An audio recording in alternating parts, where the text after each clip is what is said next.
Media Islamnet dan radio kesayangan Anda menghadirkan.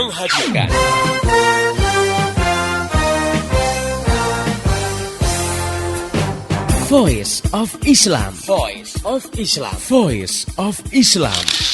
Pastinya di ajang kontes kecantikan itu ada pamer aurat dong. Oh, benar banget, Mbak. Padahal seorang muslimah kan diperintahkan Allah Subhanahu wa taala untuk menutup auratnya ya. Biasanya para kontestan itu kan pasti harus berlenggak-lenggok di hadapan dewan juri. Iya. Dan juga penonton gitu. Padahal dewan juri ataupun penontonnya ini kan nggak semuanya cewek ya. Iya, betul. Malah banyak yang dari kalangan kaum Adam gitu kan. Atau mereka dipotret ya oleh juru foto yang juga bukan mahramnya. Udah gitu pakaiannya minim lagi, nggak nutup aurat. Nah ini jelas pelanggaran yang nyata terhadap hukum Islam. Misalnya kita punya catat kaki, tapi kaki kita ini membuat kita bisa melangkah ke tempat-tempat ibadah dan majelis-majelis ilmu yang diridhoi Allah. Nah ini ada artis yang kakinya bagus banget, artis dunia ya. Iya. Sampai kaki itu diasuransikan untuk satu kaki aja itu jutaan dolar, berapa miliar itu. Iya. Nah tapi kakinya buat difoto di mana-mana, dipamerkan untuk maksiat, ya. Artinya kaki itu digunakan untuk maksiat gitu. Iya. Ya, itu jelas kan tidak ada gunanya, bahkan bisa menjerumuskan. Ya? Iya. Nah, makanya yang namanya fisik itu sudah karunia ya, kita harus bersyukur. Al-Quran sudah mengingatkan sedikit sekali orang yang bisa bersyukur. Jadi bisa bersyukur itu adalah sesuatu yang sangat mahal.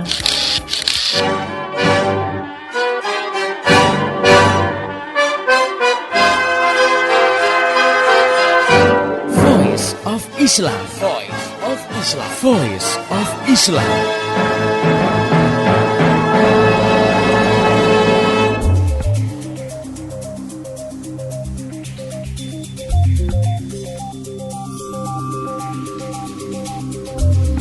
Halo Indonesia, Assalamualaikum warahmatullahi wabarakatuh. Hai Sobat Muda, apa kabarnya hari ini? Mudah-mudahan kita semua diberikan kesehatan selalu oleh Allah Subhanahu wa Ta'ala, amin. Ketemu lagi dengan saya, Bunga Salsabila, dalam program Voice of Islam, kerja bareng Media Islamnet dengan radio kesayangan kamu ini semua. Kali ini dalam rubrik Cewek Only. Di sini bakalan ngebahas topik-topik seputar cewek, tentunya dengan sudut pandang Islam. Bersama narasumber tercinta kita yang selalu setia mengasuh rubrik ini, yaitu Mbak Asri Supatmiati. Beliau adalah penulis buku remaja Cewek Buka-Bukaan. Baik, kita sapa dulu beliau. Assalamualaikum Ustazah. Waalaikumsalam warahmatullahi wabarakatuh. Mbak, ini saya bingung Mbak, panggil Ustazah atau Mbak? Biasanya biar meremaja Mbak aja. Mbak aja Mbak ya, jadi Mbak Asri Supatmiati aja Mbak ya. Oke. Apa kabarnya Mbak hari ini? Alhamdulillah baik banget Mbak Bunga. Nah Sobat Muda, hari ini kita akan ngebahas topik tentang cantik enggak butuh mahkota. Sobat Muda, kamu pasti kenal dong sama yang namanya Kartika Sari Devi. Ya, Putri Indonesia 2004 itu sempat bikin heboh karena ikutan ajang Miss Universe. Langkahnya diikuti juga oleh Nadine Chandrawinata Putri Indonesia 2005. Dan juga Agni Pratista Arkadewi, Putri Indonesia 2006. Kamu juga pasti kenal dong sama jebolan Miss Indonesia, yaitu Imelda Francisca dan Kamedia Radisti. Wah, semuanya cantik-cantik loh. Bikin cewek-cewek pada ngiri. Pengen banget dianggap cantik or terkenal soalnya. Tapi gimana ya Islam memandang tentang kontes-kontes kecantikan seperti yang mereka ikuti itu? Nah, kita akan membahas selanjutnya bersama Mbak Asri Supatmiati. Oke, Mbak langsung aja Mbak ya. Ajang kontes kecantikan banyak banget kan Mbak ya, seperti tadi ya. Iya, ada benar. Miss Indonesia, ada Putri Indonesia. Bahkan kalau di luar negeri itu sampai ada yang dalam skala lebih muda lagi, Miss Teen ya USA misalkan, Iya. kayak gitu Mbak ya. Terus, nah gimana sih Mbak memandang fenomena seperti ini? Iya, saya lihat emang benar ya kata Mbak Bunga tadi ya. Ajang kontes kecantikan yang nyari cewek paling cantik ya. Kayaknya emang tren banget nih.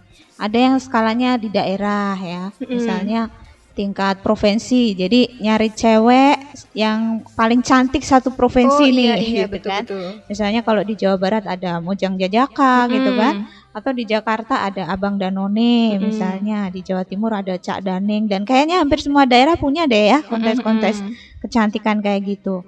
Terus ada pula yang skalanya nasional nih. Nah, nanti kalau udah per daerah nih paling cantik nih satu daerahnya dilombain lagi. Jadi wah yang paling cantik di negaranya gitu kan. Misalnya di Indonesia yang kayak ya paling beken tuh ya Putri Indonesia, ya Miss Indonesia, terus ada juga yang diselenggarakan oleh majalah-majalah wanita misalnya ya, ada Wajah Femina dan lain-lainnya. Bahkan kayaknya sekarang kontes kecantikan juga udah menjalar di kalangan ABG ya. Di remaja-remaja ada pemilihan model dari majalah-majalah remaja gitu ya. Misalnya model Kawanku, Gadis Sampul, Top Gears dan macem-macem deh. Nah, biasanya kontes kecantikan ini emang selalu mengundang kontroversi ya. Kadang-kadang sampai ada yang demo gitu kan karena nggak setuju ada kontes kecantikan. Tapi ya anehnya ya ribuan gadis antero Nusantara selalu antre gitu kan buat ikut kontes-kontes kecantikan kayak gitu. Ya mereka semuanya pada pengen lah dapat predikat yang tercantik ya, yang paling favorit gitu. Pokoknya siapa aja yang merasa pede dengan wajah dan bodinya, udah pasti deh nggak melewatkan ajang kayak gitu. Terus kalau menurut Mbak Asri, kenapa ya banyak banget cewek-cewek yang tergiur ikut kontes seperti itu tadi, Mbak? Apakah tadi karena pengen terkenal atau pengen dianggap lebih cantik dari yang lain gitu? Ya pastinya sih kalau mereka menang tentu ada kebanggaan ya buat dirinya ya, bahwa dia dapat predikat wah gua nih yang paling cakep nih Betul. seluruh Indonesia gitu kan. Tapi kalau kita lihat dari pengakuan para kontestan sih memang alasannya klis ya, motivasinya ada yang katanya cuma sekedar cari pengalaman lah gitu kan. Ada yang ya pengen nambah banyak temen, kan asik ya kalau ikut kontes seluruh Indonesia jadi kenal dari temen dari berbagai daerah gitu kan. Ada juga yang alasannya mengasah bakat. Nah, karena kadang-kadang di kontes kecantikan ada suruh nunjukin bakat. Karena biasanya dalam salah satu momen kontes kecantikan kadang-kadang pesertanya juga disuruh menampilkan kemampuannya ya, seperti misalnya menari, menyanyi, ya, berakting dan sebagainya. Ada juga yang katanya sih buat nambah wawasan gitu. Tapi kalau menurut pengamatan saya sih kalau ditarik benang merahnya ya, motivasinya sebenarnya cuma 2 kali ya. Biar ngetop dan tajir gitu. Cuma 2 kalau menurut Mbak? Iya, soalnya kalau udah jadi finalisnya atau bahkan yang menang ya, udah pasti dia bakalan jadi orang ngetop yang tiba-tiba gitu kan. Dan kalau udah ngetop ya biasanya bakalan kebanjiran order buat jadi model, jadi bintang iklan dan sebagainya. Ujung-ujungnya apa dong? Pasti jadi orang kaya baru gitu. Nah, kalau menurut Islam sendiri gimana, Mbak? Islam memandang kontes kecantikan seperti itu? Ya kalau muslimah ikut kontes kecantikan ya jelas nggak boleh dong ya. Soalnya sebagai muslimah kan seluruh perbuatan kita mesti sesuai dengan syariat Islam. Sementara kalau kita perhatikan nih ya, ajang kontes-kontes kecantikan gitu banyak banget yang bertentangan dengan syariat Islam. Oh, banyak sekali Mbak yang bertentangan dengan syariat Islam. Contohnya itu seperti apa, Mbak? Misalnya pertama ya, dari niatnya dulu nih, niat ikut kontes kecantikan tuh apa sih? Emang katanya sih motivasinya tadi ya macem-macem ya, tapi sebetulnya kalau ditarik benang merahnya kan tujuannya buat komersil ya, untuk sekedar ngetop dan dapet hadiah yang menggiurkan gitu kan. Nah, ini jelas bertentangan dengan larangan Allah Subhanahu wa taala, di mana yang namanya perempuan ataupun laki-laki ya diharapkan menjalankan aktivitas dengan mengandalkan sisi-sisi kewanitaan atau kelelakiannya. Jadi misalnya karena kecantikannya dia jadikan modal buat mencari kerjaan gitu kan, atau karena suaranya yang mendesah gitu kan, atau kulitnya yang mulus ya, jadi modal buat jadi bintang iklan gitu kan. Nah, itu bertentangan dengan Islam. Karena Rasulullah memerintahkan baik muslim maupun muslimah untuk mencari pekerjaan itu dengan mengandalkan keahlian. Jadi bukan sekedar keceweannya atau kecowokannya tadi gitu kan. Dalam salah satu hadis ya, Rafiq bin Rifa'ah menuturkan bahwa Nabi Shallallahu alaihi wasallam telah melarang kami dari pekerjaan seorang pelayan wanita kecuali yang dikerjakan oleh kedua tangannya. Beliau bersabda, seperti inilah jari jemarinya yang kasar, sebagaimana halnya tukang roti, pemintal atau pengukir. Jadi yang dihargai itu kalau kita kerja ya karena kemampuan atau keahlian kita gitu, bukan karena cantiknya kita, tampannya kita gitu kan. Itu pertama. Terus yang kedua, pastinya di ajang kontes kecantikan itu ada pamer aurat dong. Bener banget, Mbak. Padahal seorang muslimah kan diperintahkan Allah Subhanahu wa taala untuk menutup auratnya ya, apalagi di hadapan pria yang bukan mahramnya. Nah, ini sobat muda mungkin bisa lihat di surat Al-Ahzab ayat 59 dan surat An-Nur ayat 31 ya. Biasanya para kontestan itu kan pasti harus berlenggak-lenggok di hadapan dewan juri. Iya. Dan juga penonton gitu. Padahal dewan juri ataupun penontonnya ini kan nggak semuanya cewek ya. Iya, betul. Malah banyak yang dari kalangan kaum Adam gitu kan. Atau mereka dipotret ya oleh juru foto yang juga bukan mahramnya. Udah gitu pakaiannya minim lagi, nggak nutup aurat. Nah, ini jelas pelanggaran yang nyata terhadap hukum Islam. Terus yang ketiga, pastinya dalam kontes kecantikan itu ada yang namanya tabaruj. Iya, soalnya para kontestan itu nggak bakalan enak dipandang dong kalau tampil polos tanpa make up gitu Bener kan. banget, Mbak. Iya, nanti apa bedanya gitu kan sama yang bukan kontestan ya. Pasti wajahnya itu udah dipermak. Namanya juga nyari yang gadis paling cantik gitu Iya, kan. betul. Jadi dipermaklah wajah dan tubuhnya supaya gimana dia kelihatan yang paling menawan gitu kan. Mulai dari bibirnya dikasih gincu pasti gitu kan. Sampai pakai bulu mata palsu gitu kan, semua usaha dipakai, rambut juga palsu gitu kan, parfumnya juga wanginya mungkin sampai penonton yang paling belakang gitu kecium gitu ya baunya ya. Nah, jelas ini ada kesengajaan gitu untuk menampakkan kecantikannya, padahal Allah melarang seorang muslimah itu untuk bertabaruj. Karena wanita yang bertabaruj itu kan berarti menampakkan tinggi-tinggi kecantikannya ya. Nah, Allah Subhanahu wa taala berfirman dalam surat An-Nur 31 ya, yang artinya, katakanlah kepada wanita-wanita yang beriman, hendaklah mereka menahan pandangannya dan memelihara kemaluannya, dan janganlah mereka menampakkan perhiasannya kecuali yang biasa nampak daripadanya. Dan hendaklah mereka menutupkan kain kerudung ke dadanya, dan janganlah menampakkan perhiasannya kecuali kepada suami mereka atau ayah mereka atau ayah suami mereka atau putra-putra mereka atau putra-putra suami mereka atau saudara-saudara mereka atau putra-putra saudara-saudara perempuan mereka. Nah, ini kan jelas ada rambunya ya, kalau wanita itu harus menutup aurat. Terus yang terakhir nih ya, di ajang kontes kecantikan udah pasti terjadi ikhtilat, artinya campur baur lah antara cowok sama cewek.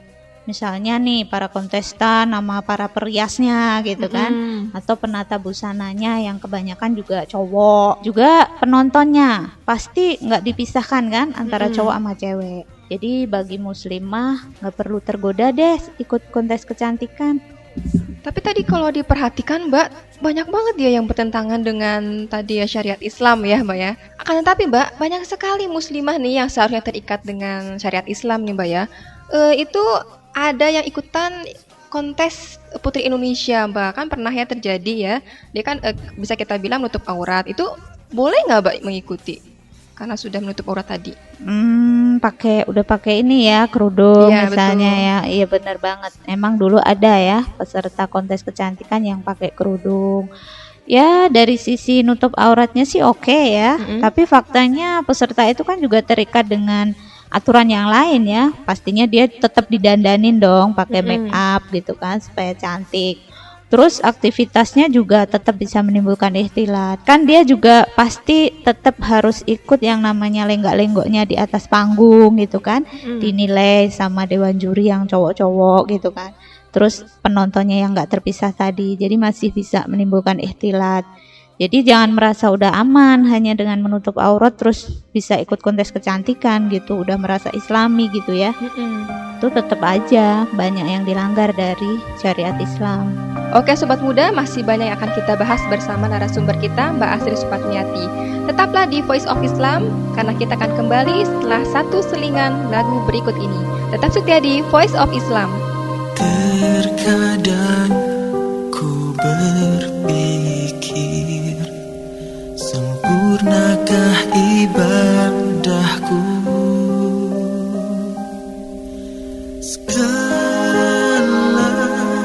Pengabdianku padamu Allah, ampuni daku.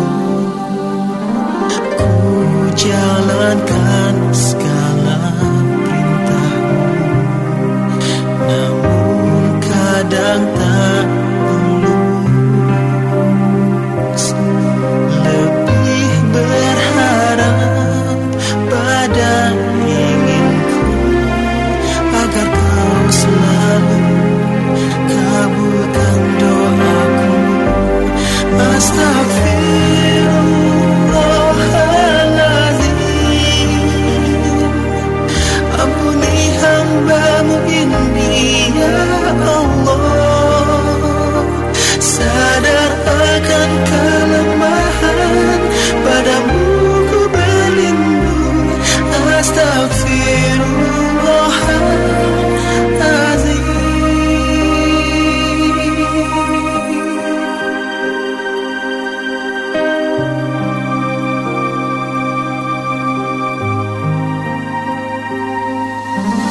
Sadarku akan karunia-Mu, cermin jujur bekal hidupku. Namun kadang menjadi beban karena bisikan pada keinginan. Astaghfirullahaladzim, ampuni hamba-Mu ini ya Allah. Sadar akan kelemahan, padamu ku berlindung. Astaghfirullahaladzim.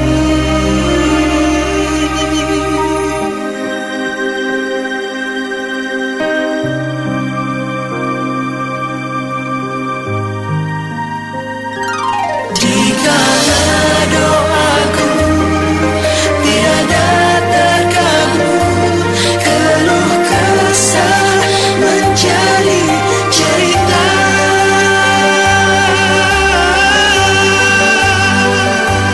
Astaghfirullahaladzim, ampuni hamba-Mu ini ya Allah.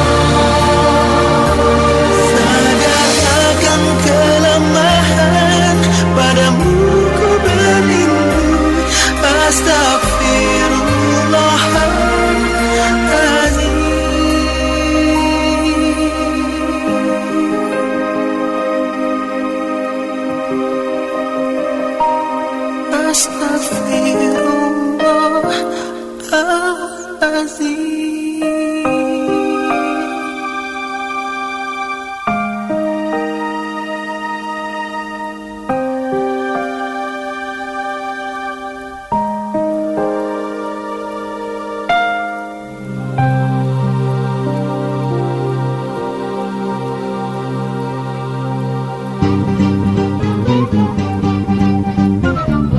Masih Anda ikuti Voice of Islam, persembahan media Islamnet dan radio kesayangan Anda ini.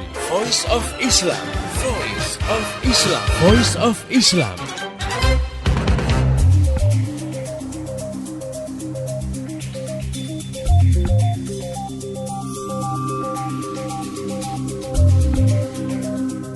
Masih di Voice of Islam, kerja bareng media Islamnet dengan radio kesayangan kamu ini semua.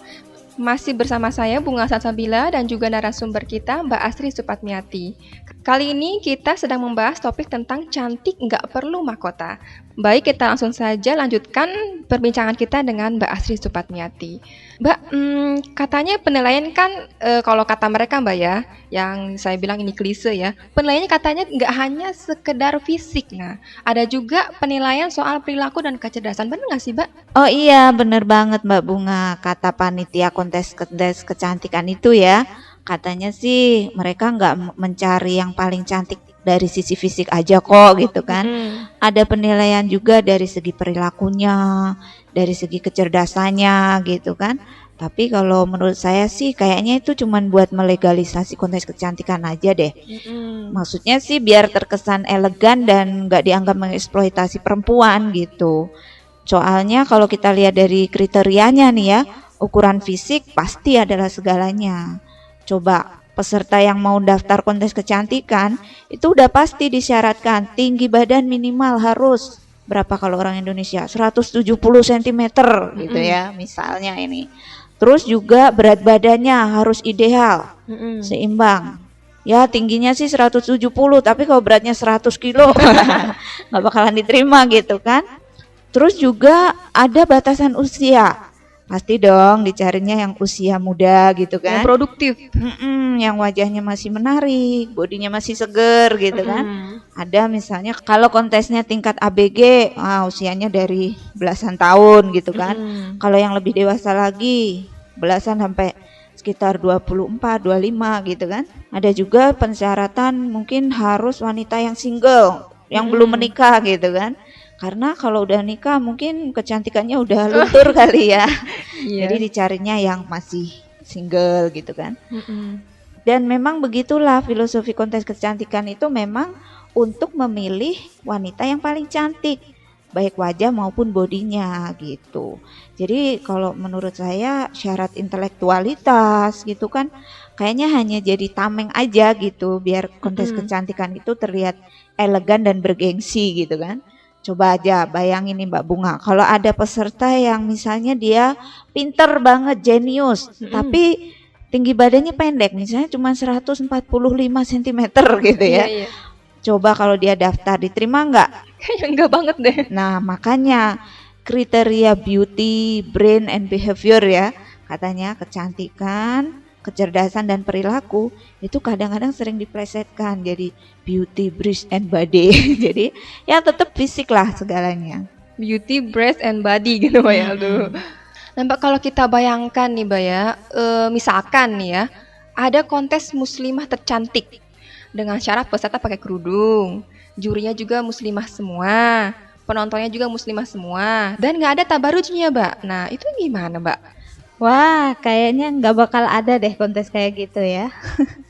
Itu bayangan Mbak Bunga aja yang mengada-ngada kayaknya. Soalnya nggak bakalan ada deh kayaknya sponsor yang mau mendanai. Kenapa? Soalnya yang namanya motivasi bikin kontes itu ya, realitasnya adalah untuk menunjang industri kapitalisme. Jadi motifnya itu bisnis gitu. Kontes itu ditujukan buat mencari perempuan tercantik yang nanti pemenangnya itu bakalan dijadikan sebagai ikon atau ujung tombak dalam bisnis kecantikan. Makanya yang namanya sponsor kontes kecantikan biasanya itu produk-produk kosmetik ya, produk fashion untuk membidik sasaran kaum perempuan. Contohnya misalnya kalau Miss Universe itu kan pasti ada sponsornya itu dari produsen baju renang gitu kan. Makanya kontestannya harus pakai baju renang gitu kan. Iya. Nah, terus pemenang kontes itu nantinya akan dijadikan model iklan buat mendongkrak penjualan produk-produk itu gitu. Jadi, kalaupun ada pesertanya yang pakai kerudung misalnya ya dijamin deh peluang menangnya nggak bakalan besar gitu ya. Bahkan mungkin nggak bakalan bisa menang deh sampai kapanpun gitu. Soalnya memang nggak ada kontesnya Mbak ya. Iya, terus kalaupun ada kontes kecantikan muslimah tadi ya semuanya serba islami. Ya buat apa gitu kan? Soalnya kontes macam gitu nggak bakal menjual di dalam industri kecantikan yang dipegang oleh para pemodal kapitalis. Ya mereka kan mementingkan kecantikan fisik untuk mendatangkan banyak materi, intinya gitu. Wah, kayaknya kalau dilihat-lihat emang nggak ada urgennya banget nih Mbak ya, ngadain kontes seperti itu.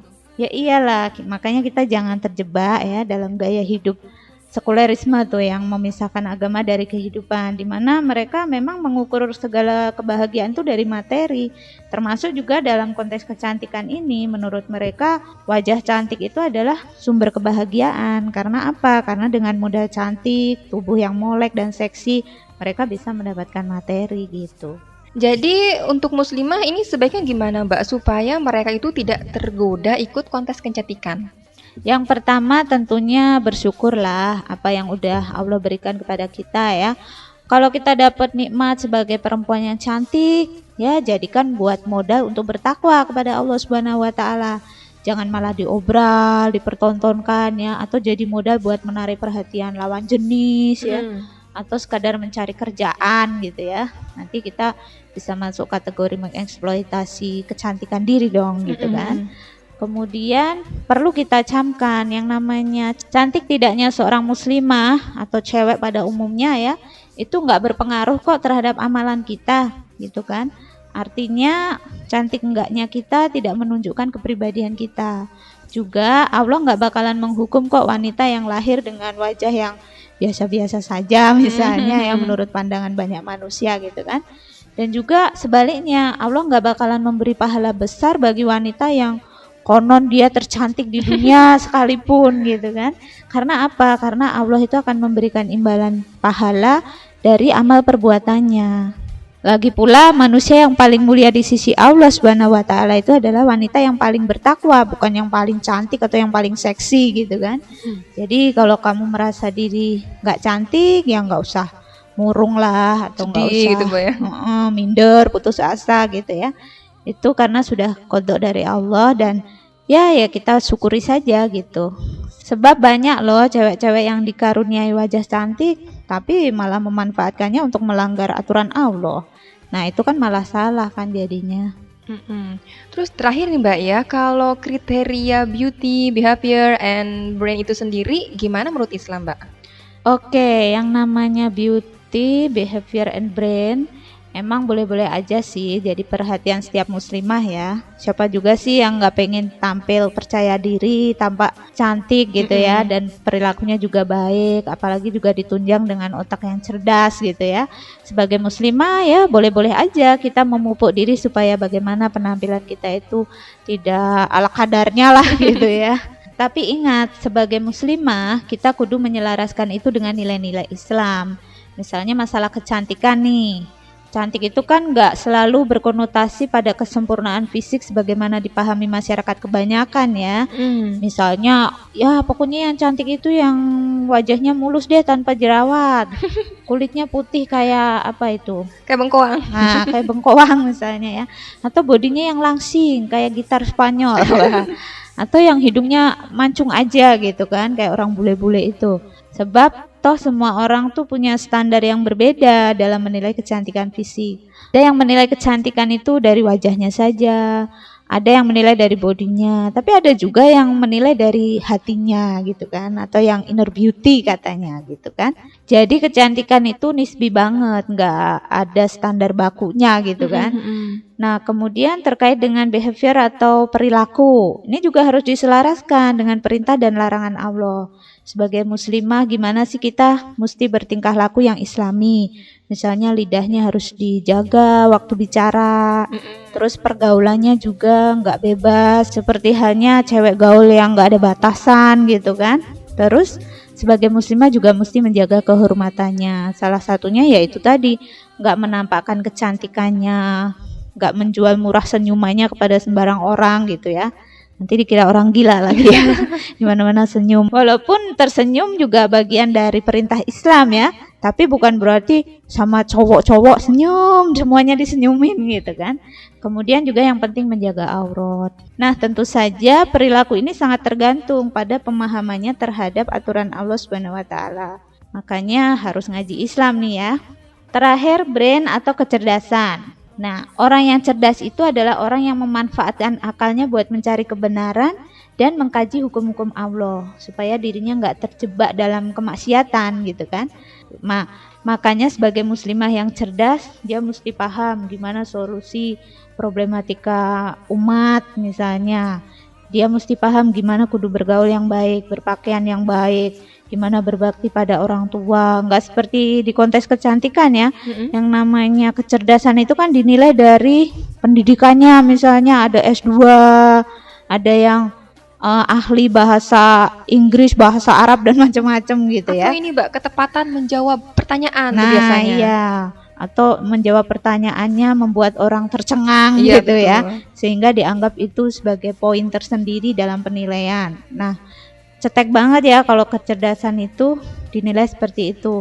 Apalagi sebagai muslimah, yang namanya muslimah yang cerdas, ya dia selalu berpikir dan menimbang berbagai masalah itu dari sudut pandang Islam gitu. Jadi gitu sobat muda, cantik sesungguhnya itu adalah keseluruhan pembawaan yang terpancar dari dalam dirinya, baik fisiknya, perilaku, maupun pola pikir dan pola sikapnya, serta kecerdasannya.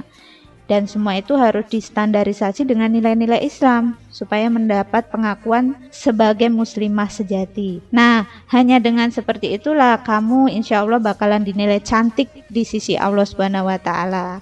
Jadi kita nggak usah gerah ya kalau nggak bisa ikut kontes-kontes kecantikan.